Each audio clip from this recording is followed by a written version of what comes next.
लगभग 1400 वर्ष पूर्व अरब देश के मक्का शहर में एक बालक का जन्म हुआ। बच्चा जन्म से अनाथ था। उसके पिता उसके जन्म से पहले ही गुजर चुके थे। बच्चा अभी 7 ही वर्ष का था कि माँ की छाया भी सिर से उठ गई। बच्चा जन्म से ही स्वभाव से नेक मिजाज और हसास सेंसिटिव था। अन्य बच्चों के साथ खेलने या तमाशे आदि देखने का उसे शौक नहीं था। सच्चाई और ईमानदारी, ये 2 गुण तो उसकी ऐसी पहचान बन गए थे कि नौजवानी की आयु को पहुंचते पहुंचते वो सादिक यानी सत्यवादी और अमीन यानी ईमानदार और अमानतदार के नाम से मशहूर हो गया। लोग अपनी कीमती वस्तुएं उस गरीब नौजवान के पास अमानत स्वरूप रखते। वो बेहद सुंदर युवक था और अरब में बेहयाई आम थी। शर्म और हया का नाम न था, लेकिन वो युवक रास्तों में नजरें झुकाकर चलता था।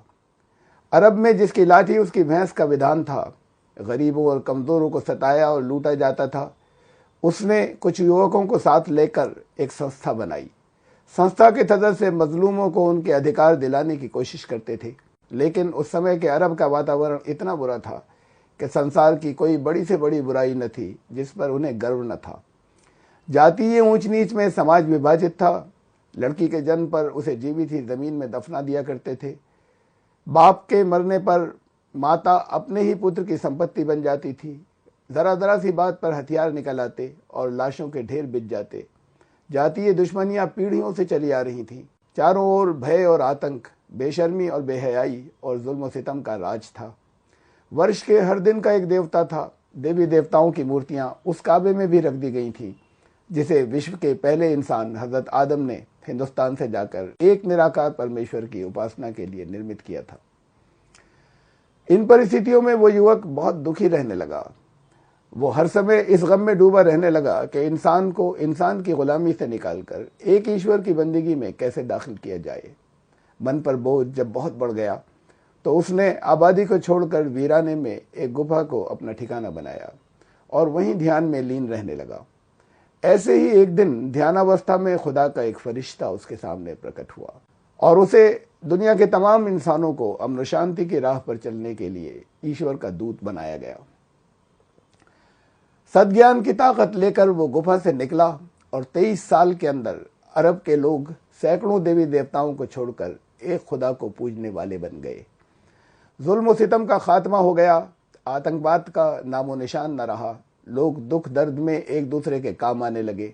अनाथों और बेवाओं का संरक्षण करना लोग अपना कर्तव्य समझने लगे।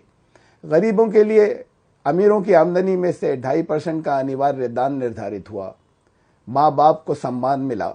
ईश्वर के बाद सबसे ज्यादा मान सम्मान की हकदार माँ को बनाया गया। शराब और जुए की लानत जड़ से समाप्त हो गई। लड़की के जन्म को शुभ माना जाने लगा।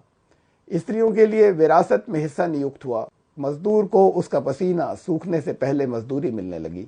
सूद लेने वालों ने अपना सभी पिछला बकाया ब्याज माफ कर दिया और आइंदा ब्याज न लेने का ऐलान किया। इंसानों ही नहीं, पशुओं के भी अधिकार मुकर्रर हुए। बदला लेने के बजाय माफी की शिक्षा दी गई। जब यह अभियान एक क्रांतिकारी शक्ति बन गया तो उसे कुचलने की कोशिश में अभियान के कार्यकर्ताओं पर हमले हुए। कई बार उन्हें अपनी सुरक्षा में जंग पर भी मजबूर किया गया, लेकिन अंततः जीत सच्चाई की हुई और 23 वर्ष में वो अभूतपूर्व क्रांति आई कि चारों ओर इंसानी भाईचारा, बराबरी और अमन शांति कायम हो गई। आश्चर्य की बात है कि इस इनकलाब में कई युद्धों के बावजूद 400 से भी कम इंसान हताहत हुए।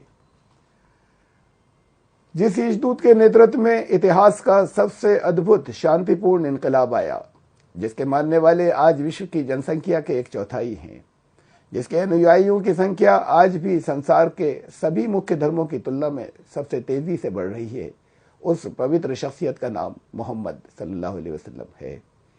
हज़रत मोहम्मद सल्लल्लाहु अलैहि वसल्लम ने बताया कि वो किसी नए धर्म की शिक्षा देने नहीं आए थे, बल्कि उसी सनातन धर्म या दीन क़य्यिम की पुनर्स्थापना के लिए आए थे, जिसकी शिक्षा पहले ईशदूत हज़रत आदम ने दी थी और जिसको पुनर्स्थापित करने समय समय पर ईशदूत हर देश और हर जाति में आते रहे और अपने अपने क्षेत्र की भाषा में एक ईश्वर का एक ही संदेश लाए।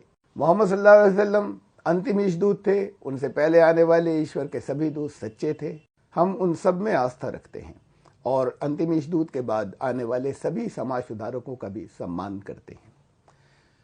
हज़रत मोहम्मद सल्लल्लाहु अलैहि वसल्लम अपने जीवन काल ही में इतने लोकप्रिय हो गए थे कि उनके लाखों जानिसार उनकी आंख के एक इशारे पर अपनी जानों को कुर्बान करना अपनी खुशकिस्मती समझते थे। उनके मुख से निकलने वाले हर शब्द को कानून माना जाता था। अरब देश के उस बेताज बादशाह की पत्नी के कथनानुसार उन्होंने जीवन के किसी एक दिन भी 2 समय की रोटी पेट भरकर नहीं खाई। उनके जीवन काल के अंत तक उनकी लाई सामाजिक क्रांति के नतीजे में देश के सभी परिवार खुशहाल हो चुके थे, परंतु स्वयं उनका देहांत हुआ तो घर में दिया जलाने को तेल नहीं था और उनके तन के कपड़ों पर अनेकों पैबंद थे। हमें विश्वास है कि आप इंसानियत के इस हमदर्द और उस पर अवतरित होने वाली पवित्र ईशवाणी के विषय में अधिक जानकारी प्राप्त करने की कोशिश अवश्य करेंगे। हमें ये आशा भी है कि हर वर्ष 12 रबीउल अव्वल यौम रहमत, करुणा दिवस या कंपैशन डे पर, जो रहमतुल लिल आलमीन का जन्म दिवस है, हम में से हर एक ईश्वर की सृष्टि में से किसी न किसी के साथ भलाई, दया और रहमत का सलूक करके उनकी रहमत को आम किया करेगा।